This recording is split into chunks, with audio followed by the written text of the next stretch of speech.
What if the man you were is still inside you? Not the younger man, not the reckless one, but the one with the steady fire in his eyes, the one who felt a deep, unshakable strength in his own bones. What if that man hasn't vanished with age, but has simply been waiting for the right signal to reawaken? I'm Dr. Grace Morgan. For more than 15 years, my life's work as a urologist has been about more than just medicine. It's been about sitting with men like you, good men, strong men, and helping them rediscover the vitality they thought was lost forever.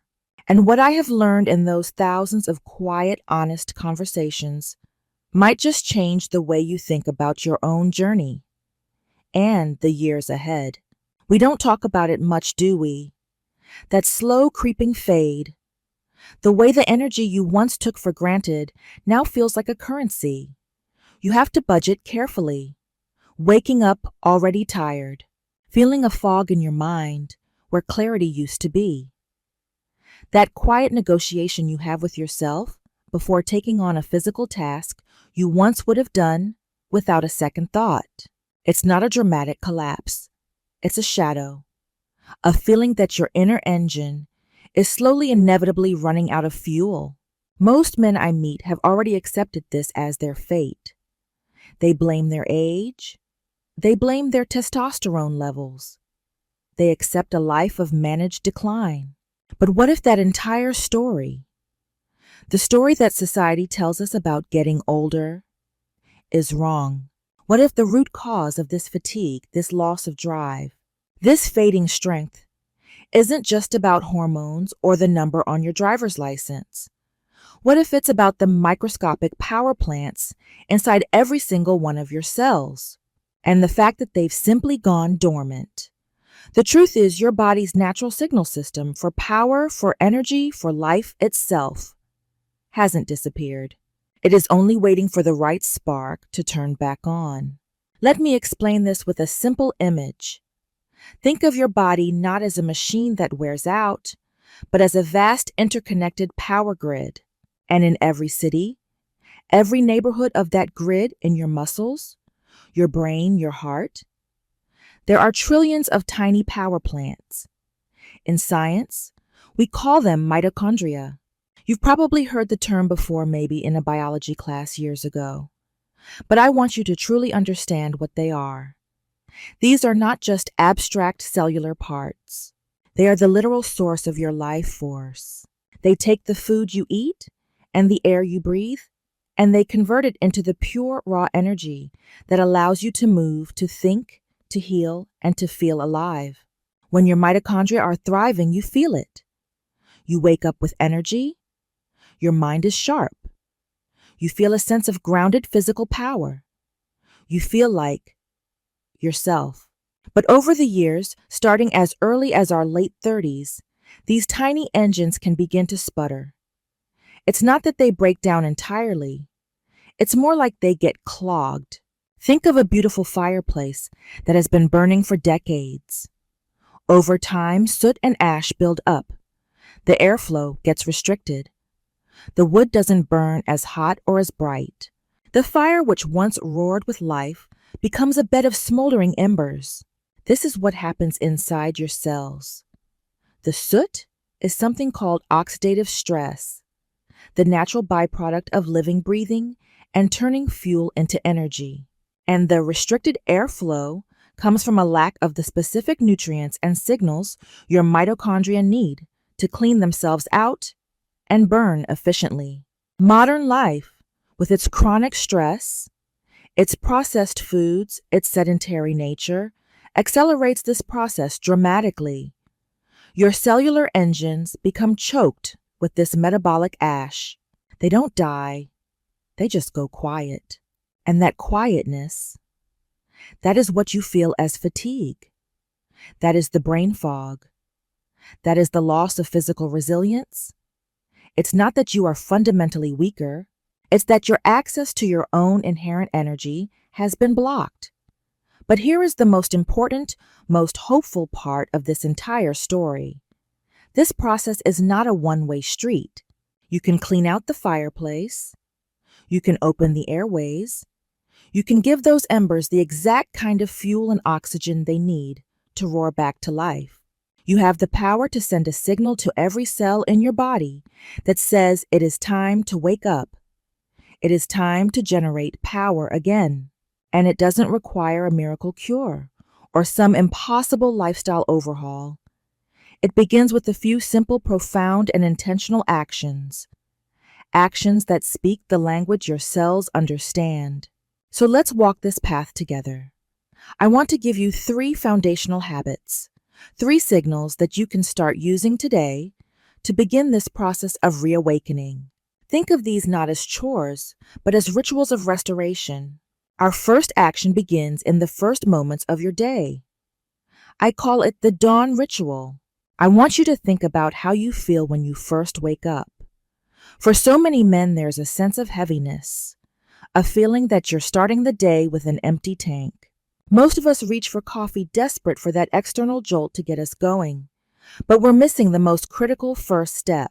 Your body has just spent 8 hours repairing itself, a process that uses up a tremendous amount of water and minerals. You wake up dehydrated at a cellular level. Your blood is thicker, your cells are thirsty, and your mitochondrial engines are dry. Pouring coffee into that system is like trying to start a cold engine with no oil. So here is the ritual. Before the coffee, before anything else passes your lips, you are going to give your body the one thing it is truly craving. You will take a large glass of water, room temperature is best, and you will add 2 simple things to it. A tiny pinch of high-quality unrefined sea salt or pink Himalayan salt, and a small squeeze of fresh lemon juice. Now, this isn't just about drinking water. This is about cellular communication. The salt provides dozens of trace minerals, especially sodium and potassium. These aren't just minerals. They are electrolytes. Electrolytes are what allow electricity to move through water. They are the spark plugs of your cellular engines. Without them, the signals in your body are weak and slow. The lemon juice helps to gently stimulate your digestive system and provides a small dose of vitamin C, a powerful antioxidant that acts like a janitor, helping to clean out some of that metabolic soot from your mitochondria that built up overnight. When you drink this simple mixture first thing in the morning, you are not just hydrating. You are sending a powerful signal of replenishment to every cell. You are providing the fundamental ingredients for energy production before you've even asked your body to do anything. It is an act of profound self-respect. It says, I will fuel my body before I demand from it. Many of my patients are shocked by the difference this one small habit makes. Within a week, they notice they don't need the coffee quite as desperately. They feel a clearer mind in the morning. They feel a subtle but steady undercurrent of energy that wasn't there before. This isn't a placebo. This is biology. You are giving your power plants the essential raw materials they need to start up for the day. So I invite you to try it. For just 1 week, make this glass of mineralized water the first promise you keep to yourself each day. The second action is about mastering the most powerful and most overlooked tool you possess for controlling your energy and your inner state. Your own breath. I call this the power of the pause. Think about how you breathe when you are stressed, anxious, or rushed. It's shallow. It's fast. It's all in the chest. This type of breathing sends a constant low-grade alarm signal to your nervous system.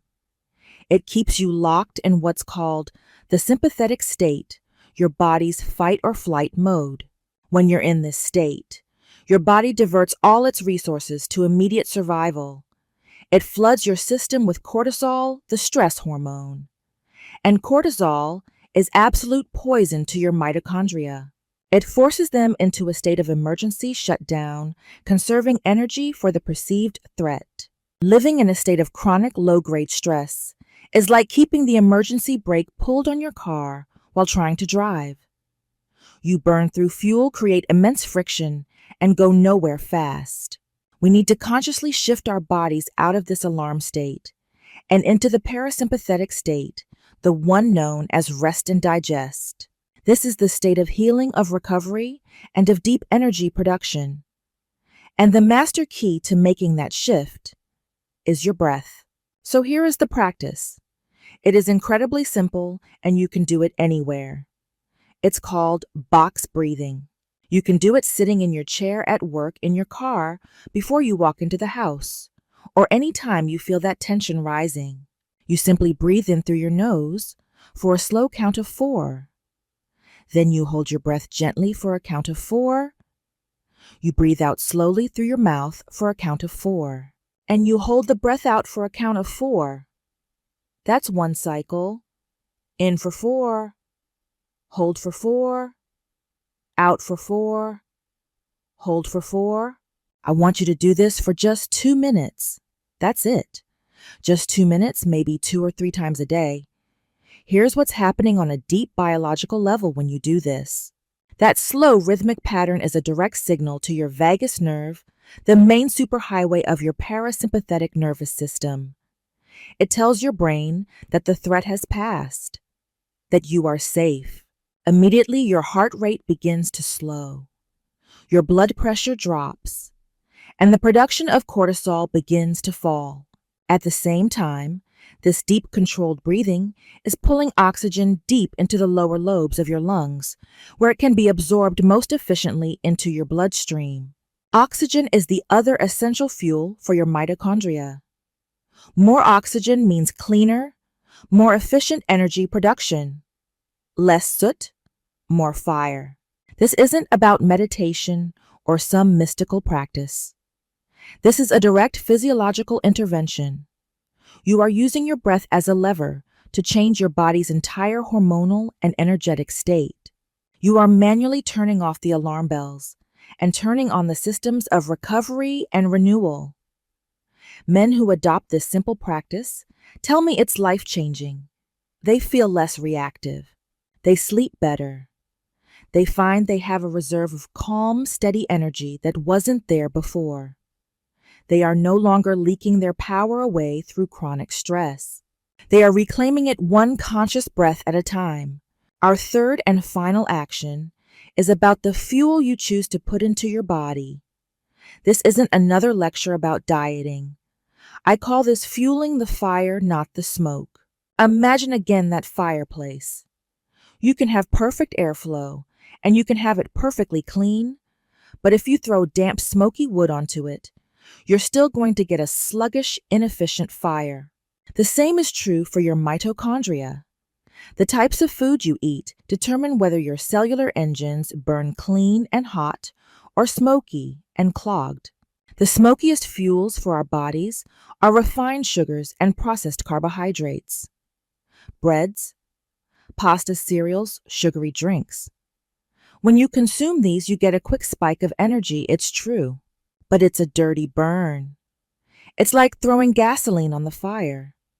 You get a big flash, but it creates an enormous amount of metabolic smoke, that oxidative stress we talked about. This process damages the mitochondria themselves, making them less efficient over time. It's why you feel that classic energy crash an hour or 2 after a sugary meal. Your power plants have been overwhelmed. The clean-burning fuels are high-quality proteins, healthy fats, and fiber-rich vegetables. Think of a piece of grilled salmon, an avocado, a handful of almonds, a large salad with dark leafy greens and colorful vegetables. These foods are like dense, seasoned hardwood. They burn slow, steady, and clean. They provide sustained energy without the dramatic spike and crash. They give your mitochondria a fuel source they can use efficiently, creating far less damaging smoke. But it goes even deeper. Many of these foods, especially the colorful plants, the dark greens, the deep red berries, the rich purple beets, are packed with compounds called polyphenols and antioxidants. These are nature's own cleanup crew. They go into your cells and actively neutralize the oxidative stress. They protect the delicate machinery of your mitochondria from damage. They are not just fuel, they are maintenance. So the action here is not about deprivation. It's about a simple strategic shift. I want you to focus on one meal to start your breakfast. Instead of starting your day with a sugary cereal, a bagel or toast, all of which will set you up for that mid-morning crash. Try starting with protein and healthy fat. 2 or 3 eggs cooked in olive oil.